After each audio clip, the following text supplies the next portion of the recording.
Alrighty, folks. As you know, this week the Patriots are taking on the New Orleans Saints up in Foxborough, and for that, I've dug up and I got a pretty good resource to help get the Saints' perspective of this game on Sunday. As I have the lead writer reporter for Saints News at SI Now, he's also the podcast host of Believe Saints, and he's the founder of FTFB Field on Twitter. I'd like to welcome John Hendrix. John, how are you doing today?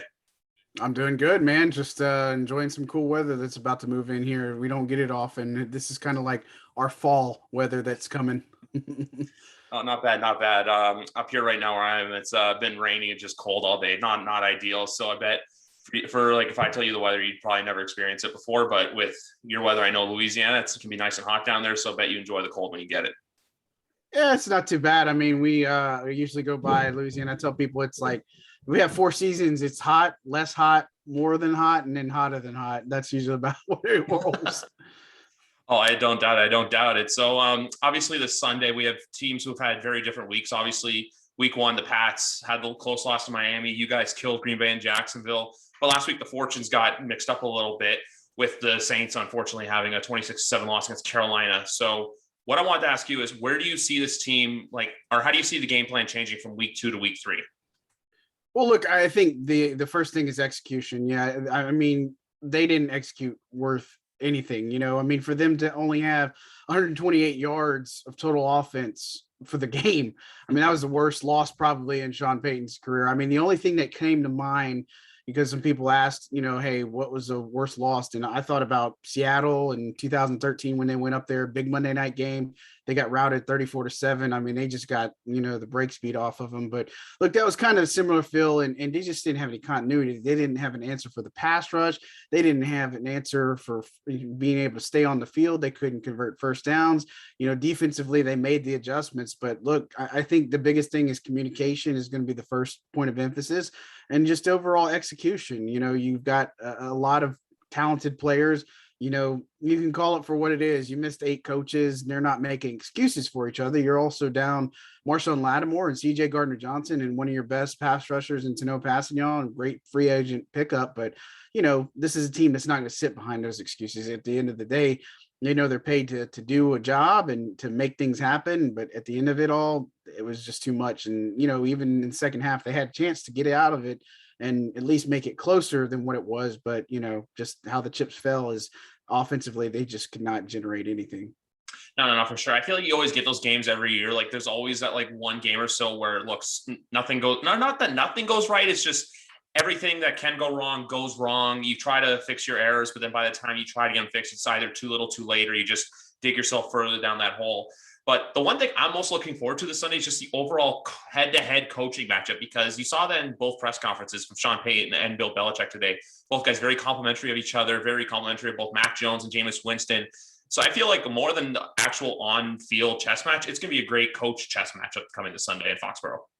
Yeah, you're talking about the two longest coaches in the NFL, and obviously Bill Belichick's been a lot longer than Sean has. But that relationship is very strong, and it's funny, you watch Bill Belichick's press conferences. He's probably going to get most animated when he talks about somebody like Sean Payton, right? He just doesn't get animated for but there's a lot of praise there. There's a lot of respect. Both come from that Bill Parcells cloth, and I mean, it's just kind of the DNA, and some of those, they're just not around anymore, right? And they do things a certain way. It's worked extremely well for Bill. It's worked extremely well for Sean for the most part. And, Bill had his opportunity to have a little bit more of adversity than he normally does last year with no Tom Brady, and you got Cam Newton. I mean, they did what they could, but the thing I think about is Sean Payton talked very complimentary of him, saying that, look, they're a great tackling team. They throw different looks at you that are just not conventional, if you will, and they're great at doing a lot of things. Special teams is outstanding. So all 3 facets of the game, I mean, they are very strong, and again, for them, it also comes down to execution. Exactly. And I feel like the one thing with the Sunday's game coming up is it's just going to be a matter of who can make less mistakes, not more who can do better, but who just makes less mistakes on field. I think that's ultimately what's going to come down to, because I can see this game being very similar. Do you remember the one in 2013? I think it was week 5, week 6. There was that late touchdown from Tom Brady to Kenbrell Tompkins. I can just see a very similar game plan like that, or not game plan, but like an overall game flow like that. You have your mid 20s, high 20s score both ways. I believe the spread's at 3 right now. If I'm a bit of a betting person, so I bet the over.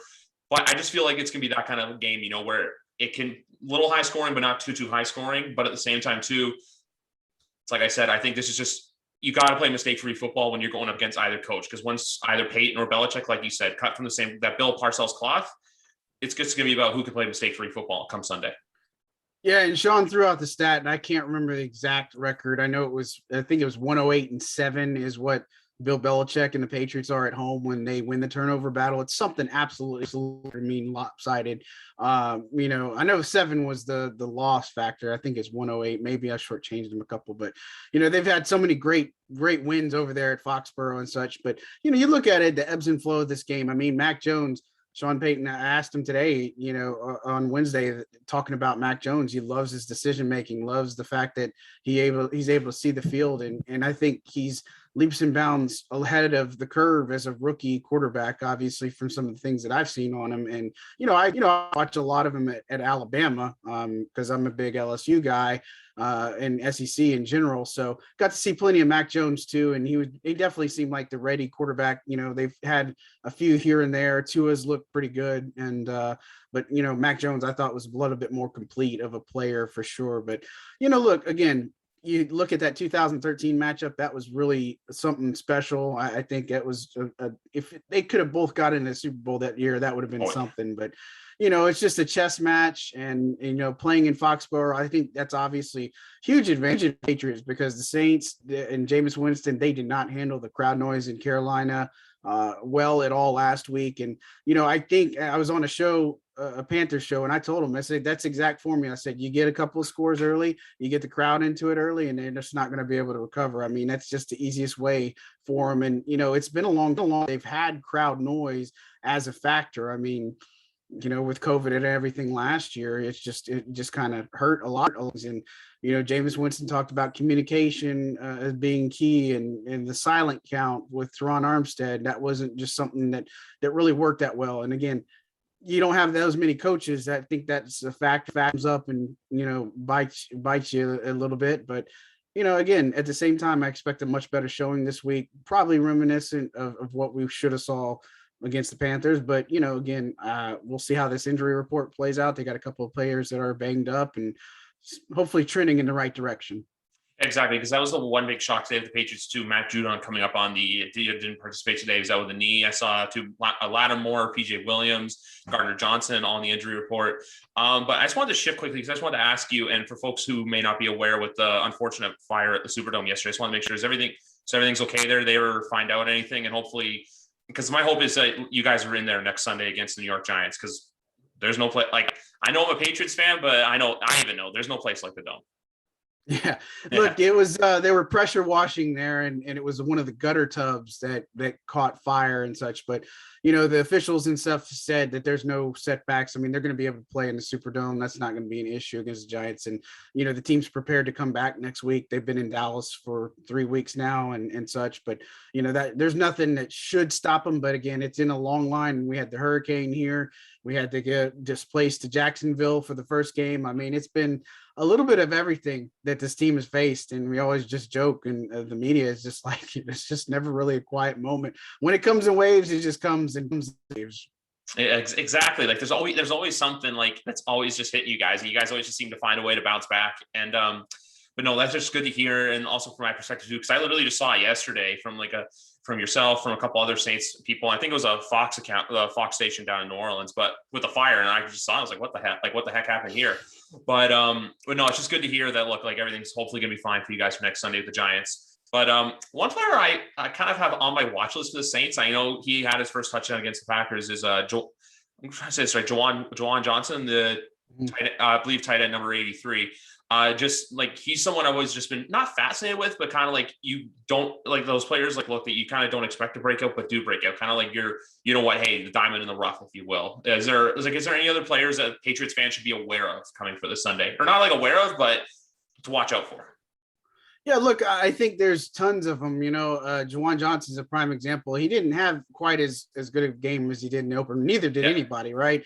Alvin Kamara kind of obviously got held in check really badly. And Tony Jones Jr. is their number 2 running back. He's a smaller guy. He hits holes really good, and if they can get some success game, it comes from that 1-2 punch of him and Kamara. So that'd be a guy to look out for. Wide receiver wise, Marquez Callaway had a really good pre-training camp. He's been really ice cold the first 2 weeks. I expect him to give him the ball a little bit more. Deontay Harris is an undrafted free agent. I mean, some people know about him. He was an all-pro as a rookie and all these different things. And he's great at return game. So, I mean, our special teams Patriots are good at. They're going to be tested a lot by Deontay Harris, especially kicking to him. I mean, if I was them, I would not kick to him at all if he can help it. But, that's, I think, on the offensive side of the ball. Adam Troutman's another guy that you want to keep an eye on. He's definitely been ice cold, didn't have a single target last week. But, he's the guy, the top tight end that they have. And it's usually blocked first for him. But, I think he's due for a big game, a big load. A first game, he had 6 targets. He led the way for him. But, defensively, everybody should know Demario Davis. Everybody knows Cam Jordan. Their first round draft pick, Peyton Turner, had his first game. He looked outstanding. He had 2 bad penalties, but he was able to overcome that really well. And other than that, man, I tell you, secondary, Paulson Adebo, the rookie, he might be one of the ones that, Mac Jones will try to target a little bit. That's what Darnold did against him.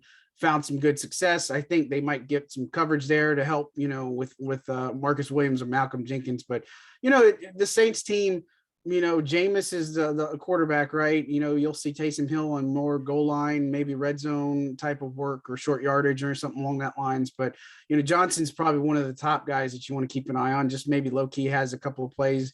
Just somehow he and Troutman just find the soft spots in the coverage and just able to get open and such. But between that, I mean, they have vets like Ty Montgomery and Chris Hogan. I mean, this is a wide receiver group that I would just tell you, it does not scare anybody on paper. They don't have Michael Thomas, right? But they have enough there to generate some offense if they can get the good protection like they're hoping to get. Exactly. And also a bit of a homecoming for former Patriot Chris Hogan, and the same thing to Deontay Harris. I believe he went to school in Worcester, Massachusetts. So just some New England ties there that I had to bring up. And as you said too, I'm very intrigued about the Peyton Turner take, because I feel like, look, that's what rookies are supposed to do. You take a couple bad penalties, you kind of learn from it, you shake it off.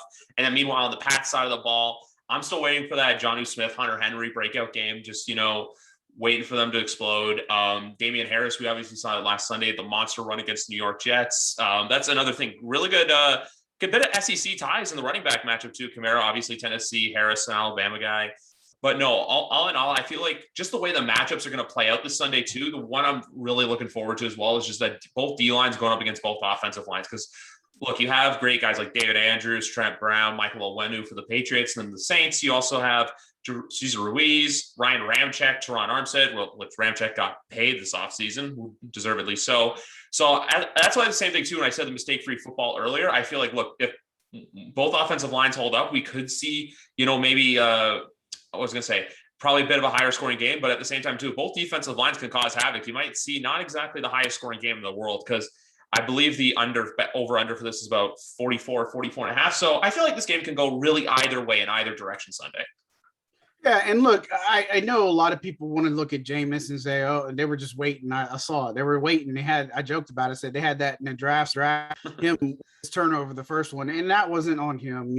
Again, you look at it, the pressure was broke down. I mean, there was nobody that blocked these guys, and he made a good move and just threw across his body. I mean, it was just kind of a prayer, but again, you could say he could take it, but he tried to do everything he could. But, when you don't have the protection there. The second interception was what I was a little bit more concerned with, of him overthrowing the target. And it was just straight to JC Horn. I mean, you just can't make decisions like that. But, at the same time, offensive line against defensive line, I mean, the guys in the trenches are key. And, the Saints, they're without one of their best interior guys in David Onyemata because his suspension. But look, they have guys there that have really stepped up. Malcolm Roach, Shai Tuttle, Christian Ringo, and on the pass rushing side, they have great ones besides Cam Jordan. They won't have Marcus Davenport, but Carl Granderson's a guy that not many people really know about, but he's did some work with D-line vids in the offseason. He improved his pass rushing technique.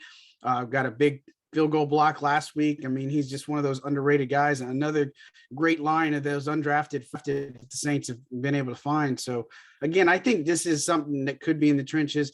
Whoever can generate rush, I mean, it's going to be key on a rookie in Mac Jones. I think he's got some poise to really handle this. And then, there's an old adage, the Saints don't do really well against rookie quarterbacks. I mean, it kind of goes back a ways, but I'll never forget Robert Griffin III, first game, 2012 against the Saints. He absolutely obliterated the team. And I think that was one of the starting points of, man, all these rookie quarterbacks, they seem to do well against the Saints for whatever reason. So Dennis Allen, their defensive coordinator, is going to really have to come up with a good scheme to be able to contain and neutralize some of these threats. Exactly. Dennis Allen, one of those guys I've always seen is like, why hasn't he gotten a head coaching job? But at the same time, too, I feel like look, he's just one of those guys. Look, maybe he's just happy where he is as a DC in New Orleans. Also, I have to give a shout out to Onyemata because unlike him, obviously University of Manitoba product. I don't think I can mention this earlier, but I am from Canada as well. So it's kind of like that funny tie-in. So I always hope that those Canadian guys do well. Look, I just love the fact that we both kind of agree where it's like, look, this is just going to come down to the little things. It's going to come down to, look, who can outperform who. And at the same time, too, I don't know if I can see a world where Mac Jones kind of comes and just slices and dices, because I feel like they're playing a lot of good check down ball with him. But at the same time, too, I feel like it's kind of like, because someone made a meme last week of him and Josh McDaniels, like Mac's on a kid on, I think it's a tricycle. It was a tricycle basically. And like Josh was the dad pushing him. I feel like this may not be the week to exactly, kind of like let him ride the bike by himself. So I feel like at the same time, too, you can see some safe plays, but at the same time, too, if they want to let him air it out, I feel like they're going to see how the pace of the game flows goes. And then from there, just decide like, hey, what direction they want to go in. And I feel like, look, you said Dennis Allen has to scheme up a perfect game plan. So I feel like this may be a game where he's got to do a lot, on the fly. Yeah, and look, you look at what happened against the Panthers last week. It was the short and intermediate that carved up the Saints. I mean, Joe Brady, the offensive coordinator, obviously he, as Saints fans, know who he is because of the time he was spent in New Orleans, but he knew exactly where to attack. They attacked Zach Bond. They attacked, Paulson Adebo, the rookie. And, again, Bond looked really good in preseason and training camp, but, just didn't really have a good game. And so it'll be interesting if they do get somebody like Pete Werner, their Ohio State guy this year that they took. And I think he can better maybe in that spot potentially. It just depends, if Zach Bond can overcome what happened to him. I thought they looked better in the second half, but again, at that point, damage was kind of done. But again, chess matches, you're going to have to be able to cover the flats. You're going to have to cover those curl routes, the hook routes, all these different things that the Patriots like to run. I mean, they may not have to try to beat them deep, and the Saints have some good talent there in Marcus Williams, who plays a lot of the home run ball and sees the field extremely well. So the tight ends, you mentioned Hunter Henry. I'm a huge Hunter Henry fan, and I tell you, he could have a really nice game here, depending on what kind of matchups they get. But the wild card, I would say, is the Saints getting back CJ Gardner-Johnson. I mean, I know everybody thinks he's the guy, the instigator, and gets under everybody's skin, but he was so valuable. I mean, that game plan against the Panthers, he was supposed to be the guy covering Christian McCaffrey the whole game. I mean, it was a defensive back on him, but unfortunately he wasn't able to go with a knee injury. He was limited on Wednesday. We'll see. It's a step in the right direction, but him playing in this defense is going to be huge. Same thing with Marshawn Lattimore, that hand, thumb injury, if you will, that he had surgery on. It's going to be huge that he gets back into the lineup too. No, 100%. You just need all your guys healthy because, look, at the end of the day, like both of us, you don't want injuries to play a factor in how the outcome of the game goes. Unfortunately, football, that's what happens. But look, you just want both squads completely healthy, completely ready to go. I'm also expecting, part of me, I'm in a weird position right now because, like, I want Alvin Kamara to have a good week, and I don't want him to have a good week. I feel like you kind of know where I'm going with that from the fantasy football side of it. So, like, it's kind of like from a fan side, if he has a bad weekend, it's like, oh, man, it's like, okay, cool. But a fantasy side, it's like, oh, come on, damn it. But just had to throw that out there. But no, for the most part, these games are always fun and exciting to look forward to because, look, it's the same thing, too. They only play once every 4 years. It's not the same thing, too. And I feel like these are two teams where people know, like, look, it's a bit of a changing of the guard. Obviously, Brady's now resides in your division, unfortunately for you. And Breeze just retired this year, but like I said, 26, he'll be in Canton. I'm just excited to see this game mainly too, because you see the new guards and you're going to see how they look. Because I know a lot of people are making this plays of Jameis Winston saying like, oh, we're back to like 2019 Winston.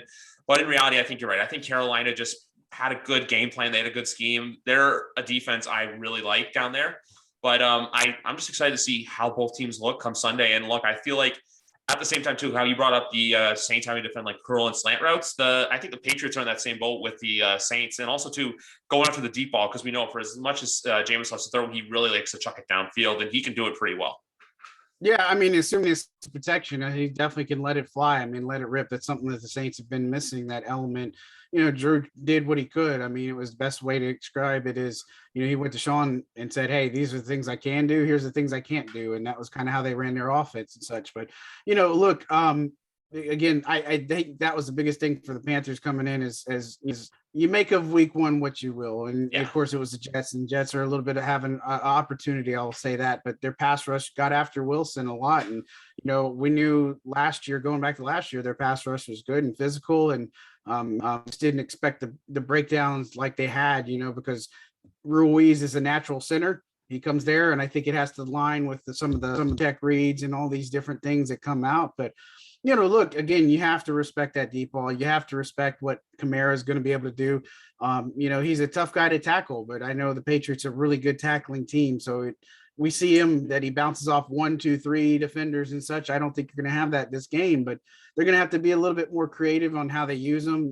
I know throughout the course of training camp, towards the end, they had Mike Martz come in to kind of give him some advice on how to use him better, kind of what they did with Marshall Faulk and when they were with the Rams in the Greatest Show on Turf. So, I don't think we've seen that potential just because of everything. And of course, you and I both know seasons these first several games, this first stretch is going to be pretty much, and I think this is a Bill Belichick quote about that the season really starts after Thanksgiving. And so again, everything does matter, but a game this early, if the Saints lose, they fall to 1-2 or 2-1, it'd go to 2-1. The bottom line is they've done it 8 times under Sean Payton, made the playoffs 6 of those times. So I think their outlook is good, but you want to see one of the things that improve week over week is the biggest thing that I would say I look for. I actually picked against them this when I did my game by game predictions, just I know how tough it is in New England, and the Saints they haven't won this millennium in Foxborough. It's 3 games because they just don't see them a lot, but at the same time, they have the kind of the deck stacked against them.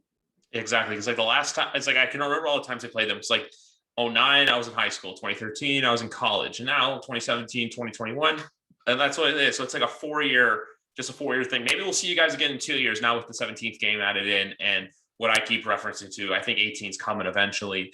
But no, you're right. I just feel like too, this game for either team, look, both are 1-1, but I think I'm going to go New England as well. Obviously fan of them, but also too, I feel like New England needs to win a little bit more. I'm not trying to make them take any shots at the Saints or anything. I'm just saying, because you guys have the Giants next week, and then we have a guy that wears number 12 who we used to love for years and years, who I still love, coming in next week on Sunday Night Football. So from that perspective, I feel like 1-3 is not ideal, but I still think, look, at the end of the day, I don't see this being like last Sunday's game for either team, where you guys lost by 19, we won by both 19 score differences. But I just don't see that for either side. I see a close game that, look, like I said before, it's going to come down to the little things, and that's what I hope I can get. Because at the end of the day, those games where you have to sweat it out, I feel like you truly appreciate more than just a blowout. Yeah, I mean, a final possession type the situation is very evident. It's something that could potentially happen here. And, look, I hate to be the Giants next week, because no matter how this game goes, fans have missed their team in the Superdome, and you miss 70,000 plus that are screaming at the top of their lungs to make it a challenge for the opposing team. Doesn't matter who it is, and what era. That's plays a factor into it. But look, again, if it was an NFC South game, it'd be a lot more implications to it. Or NFC is obviously out of conference and stuff, so it still matters. And again, in the grand scheme of things, but like you said, at the same breath, hopefully the Patriots aren't looking ahead, which I know it's Bill Belichick. No. They're not looking ahead. Fans might be, but there's no way Bill's like Tom coming next week, let's figure this out. No, they're still working on prepping on this week and trying to build on what they have in this early season. And again, Mac Jones is a huge part of that. There's still a lot for both of these teams to unlock and untap that into that potential that they have. Exactly. And also too, next Sunday, going into the brand new name, Caesar Dome, I believe some new field level boxes too coming into the Superdome, which should be exciting. But it's like we said, both teams will focus on here right now. One team's focused on New England, one team's focused on New Orleans.